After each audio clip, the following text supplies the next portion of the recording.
இசிஜின்ற electrocardiogram கண்டுபிடிக்கப்படுறதுக்கு முன்னாடி மருத்துவ உலகம் சந்திச்ச பாதிப்புகள் என்னென்ன அப்படின்றத பார்க்கலாம்.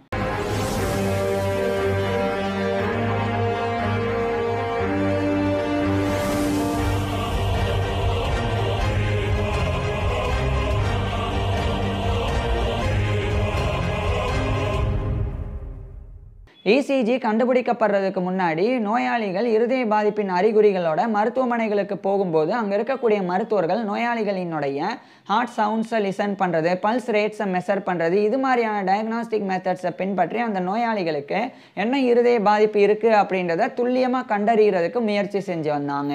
ஆனால் அது அந்த அளவுக்கு துல்லியமாக பலனளிக்கக்கூடியதாக இல்லை. அதுக்கு காரணம் இப்போ ஸ்டெத்தஸ்கோப்பை பயன்படுத்தி ஒரு நோயாளியினுடைய இருதய துடிப்பை கேட்கும்போது அது ஒரு நிமிடத்திற்கு துடிக்கக்கூடிய சராசரி வேகத்தை விட அதிகமாகவோ அல்லது குறைவாகவோ இருந்தது அப்படின்னா அப்போ அந்த நோயாளியினுடைய இதயமானது அப்நார்மலாக இருக்குது அப்படின்றத புரிஞ்சுக்க முடியும். ஆனால் மிக துல்லியமாக அந்த இருதயத்தில் என்ன பாதிப்பு இருக்குது அப்படின்றத கண்டறிய முடியாது. அதே மாதிரி அறிகுறிகளை வச்சும் அந்த காலகட்டத்தில் நோயாளிகளுக்கு இருதயத்தில் என்ன பாதிப்பு இருக்குது அப்படின்றத கண்டறியறதுக்கு முயற்சி செஞ்சாங்க. ஆனால் அதுவுமே அந்த அளவுக்கு கை கொடுக்கல.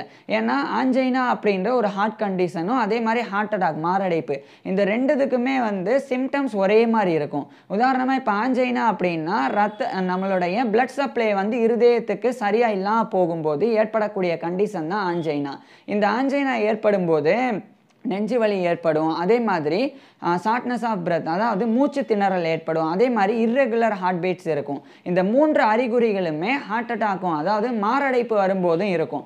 இதனால இப்போ இந்த 3 அறிகுறிகள் வரும்போது ஆஞ்சைனா ஏற்பட்டிருக்கா அல்லது ஹார்ட் அட்டாக் ஏற்பட்டிருக்கா அப்படின்றத துல்லியமாக மருத்துவர்களால் அந்த காலகட்டத்தில் கண்டறிய முடியல. இதனாலேயே நிறைய மனிதர்கள் அந்த காலகட்டத்திலலாம் இறந்து போனாங்க. ஏன்னா இப்போ ஹார்ட் அட்டாக் மாரடைப்புனால பாதிக்கப்பட்டிருப்பாங்க. அப்போ அவருக்கு நெஞ்சு வலி இருக்கும், அதே மாதிரி மூச்சு திணறல் இருக்கும், இர்ரெகுலர் ஹார்ட் பீட்ஸ்லாம் இருக்கும். இதை பார்த்த உடனே இது ஆஞ்சைனாவா இருக்கும் அப்படின்னு சொல்லி மருத்துவர்கள் நினைச்சு அந்த ஆஞ்சைனாக்கு ஏற்ற மாதிரியான ட்ரீட்மெண்ட் கொடுக்க ஆரம்பிப்பாங்க. ஆனால் அதுக்குள்ள அந்த ஹார்ட் அட்டாக்னால பாதிக்கப்பட்டவங்க இறந்து போயிடுவாங்க. அதே மாதிரி தான் ஆஞ்சைனா ஏற்பட்டிருக்கும் போது அது ஹார்ட் அட்டாக்கா இருக்குமோ அப்படின்னு சொல்லி அந்த ஆஞ்சைனாக்கு ஏற்ற அந்த சிகிச்சை கொடுக்காம ஹார்ட் அட்டாக்கு ஏற்ற அந்த சிகிச்சையை கொடுப்பாங்க. அதனாலையும் அந்த காலகட்டத்தில் ஆஞ்சைனால பாதிக்கப்பட்டவங்க கூட அதிகமாக இறந்து போனாங்க. இந்த மாதிரி என்ன நோய் ஏற்பட்டிருக்கு, அந்த நோய்க்கு உண்டான சிகிச்சை எப்படி கொடுக்கணும், இதெல்லாம் சரியாக பின்பற்ற முடியாத நிலை அந்த காலகட்டத்தில் இருந்தது. இது மட்டும் இல்லாமல் இன்னும் சில பிரச்சனை இருந்தது. இப்போ எமர்ஜென்சி சுச்சுவேஷனில் ஏதோ ஒரு பிரச்சனை இருக்குது அப்படின்னா உடனடியாக அது இருதய பாதிப்பாக இருக்கும்போது அது என்ன பாதிப்பாக இருக்குது அப்படின்றத கண்டறிகிறதுக்குள்ள அந்த மனிதர்கள் இறந்து போயிடுவாங்க. இந்த பிரச்சனை இருந்தது. அதுக்கப்புறம் ட்ரையல் அண்ட் எரர், அதாவது இப்போ ஒரு இதய பாதிப்பு இருக்குது அப்படின்னா அது என்ன அப்படின்னே கண்டறிய முடியல. ஆனால் இன்னும் கொஞ்சம் நேரத்தில் அவர் இறந்து போயிறார் அப்படின்னு தெரியுதுன்னா அப்போ டக்குன்னு ஏதோ ஒரு சிகிச்சை முறையை கொடுத்து பார்க்குறது. அந்த சிகிச்சை முறை கொடுத்து பார்க்கும்போது அவங்களுக்கு எந்த பாதிப்பும் ஏற்படாமல் அவங்க காப்பாற்றப்படுறாங்களா அப்படின்னு ட்ரை பண்ணுவாங்க. ஒருவேளை அது காப்பாற்றப்படாமல் அதே நிலையிலேயே நோயாளிகள் இருக்கிறாங்கன்னா அப்போ வேறு ஒரு சிகிச்சையை பயன்படுத்தி பார்ப்பாங்க. ஸோ இந்த மாதிரி ட்ரையல் அண்ட் எரர் இந்த பேசிஸில் சிகிச்சையை கொடுத்து ட்ரை பண்ணாங்க.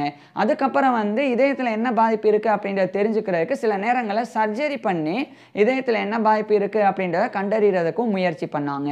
ஸோ இதெல்லாம் பெரிய பிரச்சனையாக இருந்தாலும் மிகப்பெரிய பிரச்சனை அப்படின்றது அந்த கார்டியாலஜி அப்படின்ற ஃபீல்டே வளராமல் இருந்தது தான். அதாவது இதயத்தில் எத்தனை வகையான நோய்கள் ஏற்படும், எத்தனை வகையான பாதிப்புகள் இருக்குது, அது எதுவுமே அந்த காலகட்டத்தில் அந்த அளவுக்கு துல்லியமாக தெரியல. இது எல்லாமே துல்லியமாக தெரிஞ்சாதான் என்ன நோய் ஏற்படுதோ அதுக்கு என்ன காரணமோ அதை கண்டறிஞ்சு அதுக்குண்டான ஆராய்ச்சி பண்ணி அந்த நோயை தடுக்கிறதுக்கோ அல்லது அந்த நோய் வந்ததுக்கு அப்புறமா அந்த நோய்க்கு சிகிச்சை கொடுக்கறதுக்கோ முறைகளை உருவாக்க முடியும் ஆராய்ச்சியின் மூலமாக.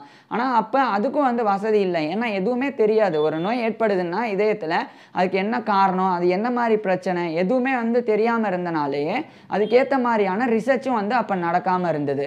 ஸோ இந்த அளவுக்கு இசிஜி அப்படின்ற இந்த ஒரு மிஷின் கண்டுபிடிக்கப்படுறதுக்கு முன்னாடி இவ்வளோ பாதிப்புகளை மருத்துவ உலகம் எதிர்கொண்டு வந்தது. அவ்வளோ மனிதர்கள் இறந்தும் போனாங்க இருதய பாதிப்பினால.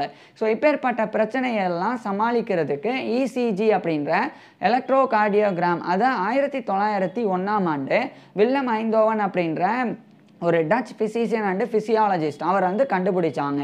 இதை இவர் எப்போ கண்டுபிடிச்சாங்க, எப்படி அதை கண்டுபிடிச்சாங்க அப்படின்ற ஃபுல் டீட்டெயிலாக நான் ஏற்கனவே பேசியிருக்கேன். அந்த ஒரு வீடியோ பார்க்குறதுக்கு கீழே டிஸ்கிரிப்ஷனில் லிங்க் கொடுத்துருக்குறேன். இல்லைனா டிஸ்பிளேவை டச் பண்ணுங்கள், நேராக அந்த வீடியோக்கே போயிடலாம். தேங்க்யூ.